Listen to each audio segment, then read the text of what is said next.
little bit far away, but I can see things on the screen, and we're going to be talking about Manchester United. And you've got Goldbridge Live, and I know you prefer that to a pre-record. So we're going to be talking Anthony Martial deal done, potentially. We're also going to be talking about a guy called Ewan Sharp, who is a new assistant for Ralf Rangnick. We're also going to be talking about a new deal for David De Gea, the development around some stories from yesterday that now appear to be true, Alvarez from Argentina, also players back. I've got a bit of a, not a conspiracy theory, but I've got a bit of a confusion about how certain players are back training yesterday but couldn't play at the weekend against Brighton. It doesn't add up. We'll talk about that in a bit. And also the prospect of us going back to behind closed doors games. But I tell you what, I'm loving this. I'm loving this being live. Goldbridge Live on location. Smash a like on the video. Make sure you subscribe. And let's get on with the show. So we're going to start off, actually, we'll talk about Anthony Martial, but I just want to talk off very, very, very quickly. Obviously, Kieran McKenna left Manchester United last week to take over the job at Ipswich. We have appointed a recruitment agency. No, we haven't really. We have recruited a replacement, and his name is Ewan Sharp. Now, I've known Ewan for years. His style of football reminds me of a fusion between Pep Guardiola, Jurgen Klopp, and Ancelotti. No, I digress and I joke. I've got no idea who Ewan Sharp is. He's Scottish. I think he spent a lot of his playing career in America. He met Ralf Rangnick in a Witherspoons. They were sharing a pint. No, they met at New York Red Bulls. That's how they got to know each other, and I believe he worked at Lokomotiv Moscow.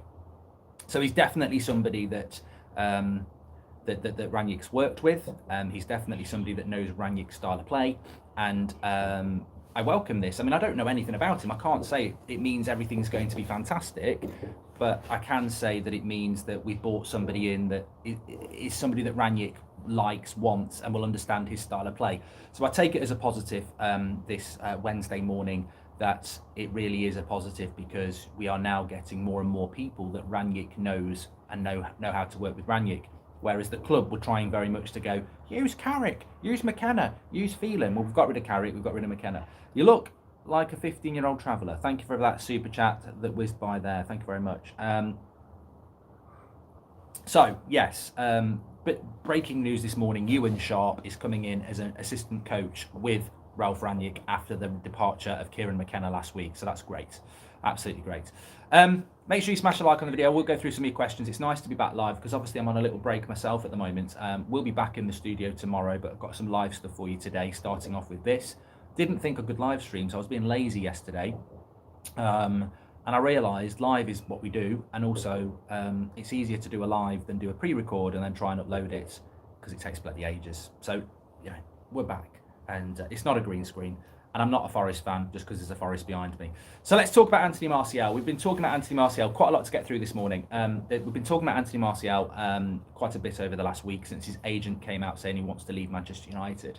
Now, Anthony Martial, I've said this before. I mean, I'm sure many of you remember this. When we've spoken about Martial over the last few months, I've always referenced Sevilla and saying Sevilla's the sort of club I think that would be perfect for Martial. They've got a good history in European competition, i.e. they go quite deep, quite a lot. They've won a lot of UEFA Cups. You know, they're a competitive Spanish side in La Liga. You know, that's the sort of club that Martial would suit, because he'd play every week if he did well, and he'd be at a decent club. He'd be able to hold his French national squad, which is important to him, obviously. You've got to remember with Anthony Martial that he is a player that's been getting into French international squads on and off for the last 18 months, and yet he's not been playing for United that much in the last 18 months. So, you know, him having, oh my Jesus Christ, there is a massive goose looking down at me. I might be about to get attacked live on, oh my fucking, I'm not even joking. He's got the higher ground. I don't know what it's going to do. This is actually really happening. This is Pineapple Guy Part 2. It's up there. I almost need to. I can't believe this. This is actually happening. Right, if I twist it, that's what's looking down at me. It's not a joke. That is looking down at me. I'm being a bloody attacked here. This is ridiculous. I do not. Do it. Go. Oh my God, they're coming out from me from behind. I'm going to get attacked by geese. There's two behind me now. I'll tell you what I'm going to do. I'm going to stand right over here. I'm not here to feed you. I'm here to defend myself. Oh, well, there's loads of them up on the roof. What are they doing?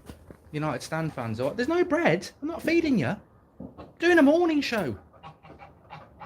Bloody jokers. I'm going to stand around here against the wall. Anyway, so yeah, with Martial, Sevilla makes a lot of interest. Does make a lot of interest. Maybe they're Martial fans, and I think Sevilla is probably a good idea for them. Hopefully they'll piss off in a minute. They've surrounded him. Goldbridge taken out by the Geese.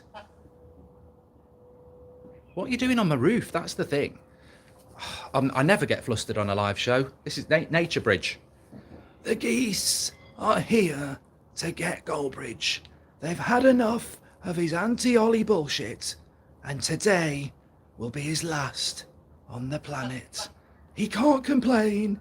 He's had a good run, but the Ollie sexuals Geese are here to finish him off. So, Sevilla would be an interesting move for Anthony Martial. But Romano was saying yesterday that, Man United won't let Cavani and Martial go. So what is it about me and live on location?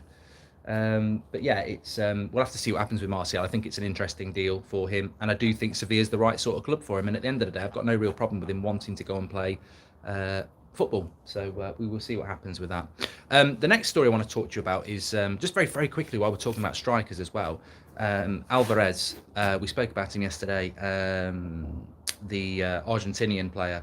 I think it's Julian Alvarez, isn't it? He's we spoke to Romano yesterday, fantastic interview with Beth, and I'm going to sit that down. I ain't scared of geese. Wild geese. You'll be getting Ets on Christmas Day. People eat you for Christmas, mate. Don't think we won't. I wouldn't eat geese, it's too fat. But in relation to Alvarez, we spoke about him yesterday, heavily.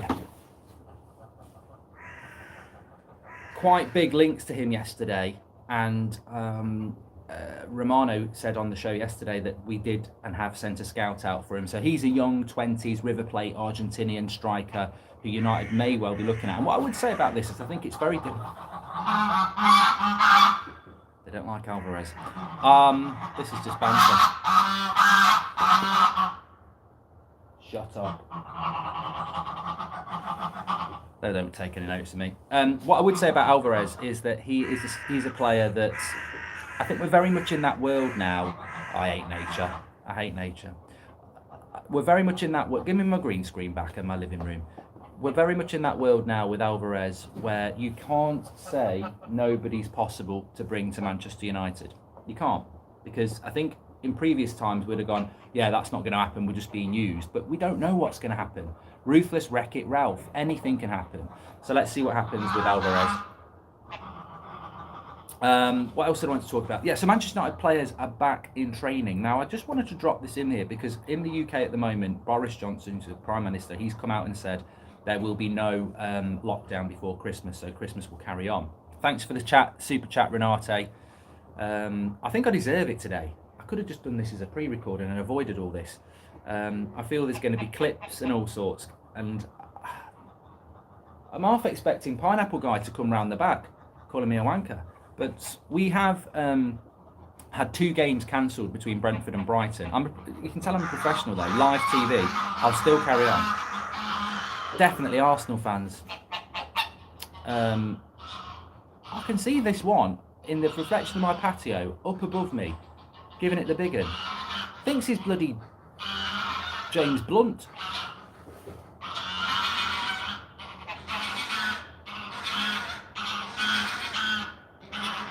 It's like McTominay and Fred. They're full of passion. They're full of passion. So anyway, we're back in training yesterday. Manchester United. No game against Brighton, no game against Brentford. What I couldn't understand yesterday about training is how the hell did we go back training yesterday when it's only 7 days after the COVID outbreak and you're meant to isolate for 10 days. So 10 days isolation, and they're all back yesterday. So I didn't understand what that was all about, and I think this is why United have kept it very quiet about who's had COVID and who hasn't, because we couldn't train last Monday, but they're all training a week later. That's only 7 days, and they played against Norwich on the Saturday night. So they've not done 10 days. You know what I'm saying? They've not done 10 days. So I don't know what's going on with that. We don't actually know who's back in training at the moment because some people didn't train yesterday, like Ronaldo and Van der Beek. It is 7 days isolation now, so that's what I was thinking, whether they brought that in for the Premier League. But this is getting ridiculous.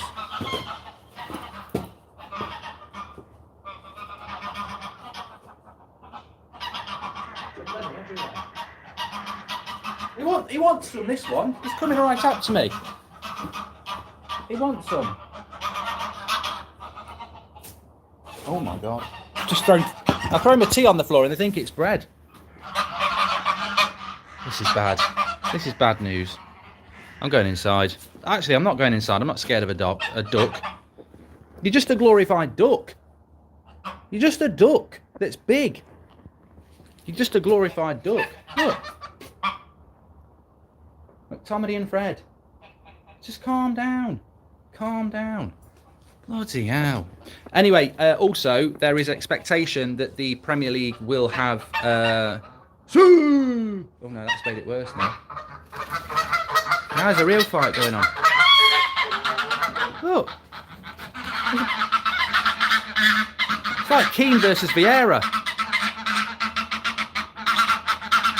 Don't get me involved. It's got nothing to do with me. It's got nothing to do with me.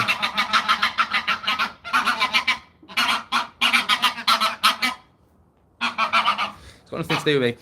Anyway, there is talk that fans inside the ground may not be happening from Boxing Day because they reckon there's going to be further restrictions brought in. As I said, we're not in a lockdown at the moment, and Boris has given us Christmas, but there is an expectation that there may well be some restrictions coming in after Christmas. So that might mean no fans in the ground, which I know it upsets a lot of you. But would you rather have no football or no fans in the ground? And I think I'd still rather keep the football going from a football integrity point of view, but also from a footballing quality point of view. I think if we shut down for a month, hoping that fans are going to be back in the ground. Remember, we were in lockdown at the start of last year from pretty much this time until end of March. So people are going, oh, let's just stop it till we can have fans back in the ground. But what if we don't have fans back in the ground for another 4 months? I would rather football just carried on. They've calmed down now. They're all digging out in there, but oh dear. I don't need this in the morning. I don't know what they think's going on. I don't know what they think's going on. It's they've calmed down. You Poundland ducks.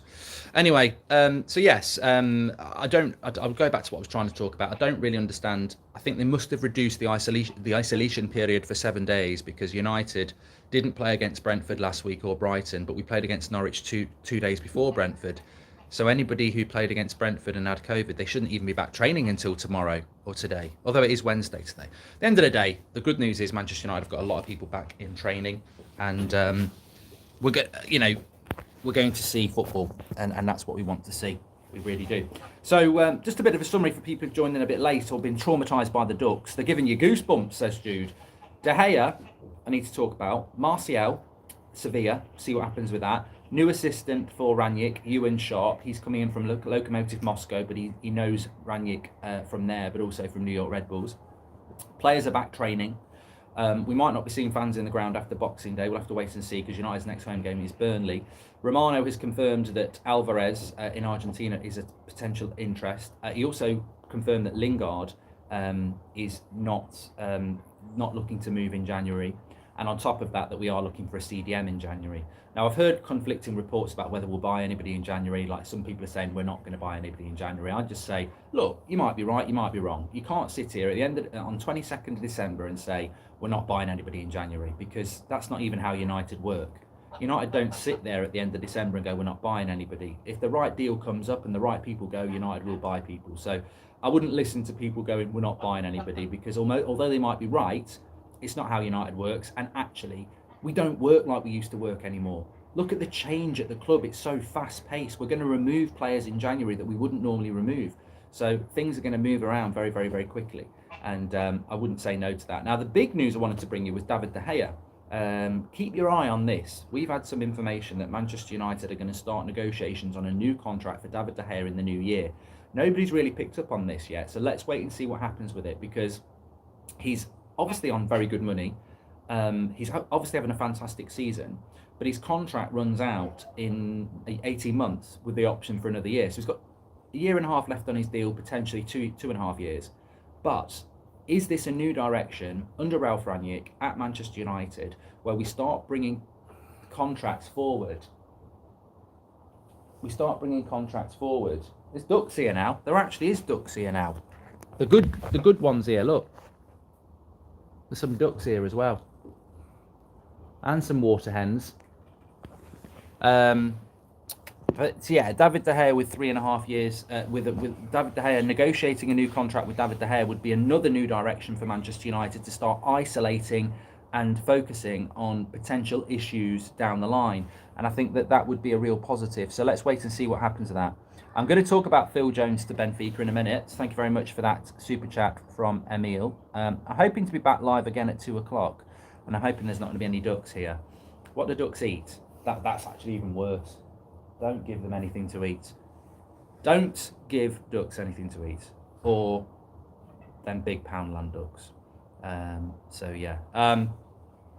David De Gea, new contract. Keep an eye on that in the new year. Apparently negotiations are ready to be started, and hopefully this will be a new direction for United where we stop allowing contracts to run down.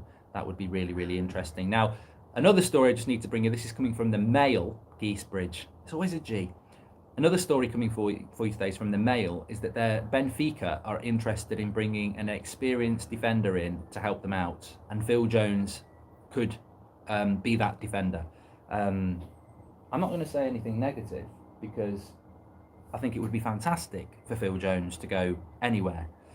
Benfica, Poundland, wherever. But no, seriously, if Phil Jones can go and find some football somewhere else, that would be great for Manchester United. And I do think, and I'm going to keep saying this because what's happened over the last few days is we're seeing things happen that we were discussing 10 days ago.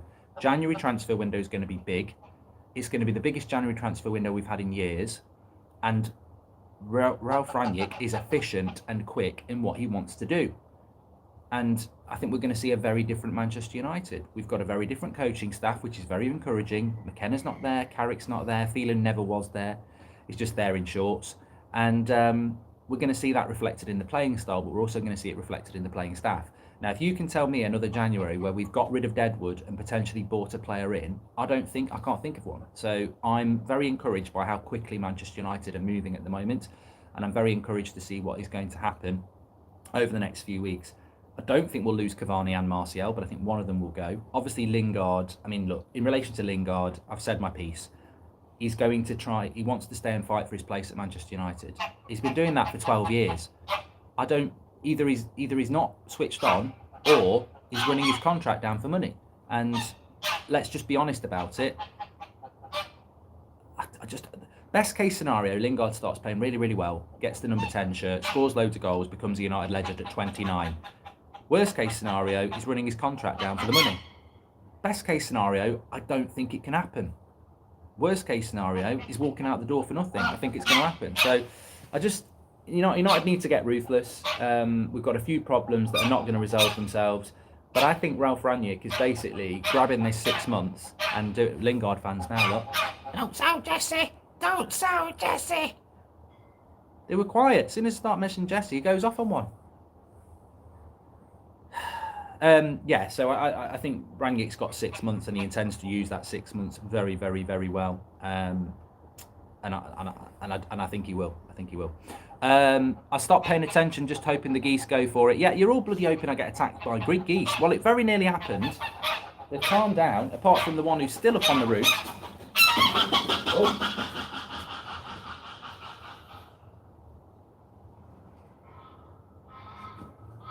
Wow. I don't know whether you saw them flying off, but I think they were scared at last. But I didn't know they could fly. I might upgrade them from Aldi ducks to flying big ducks.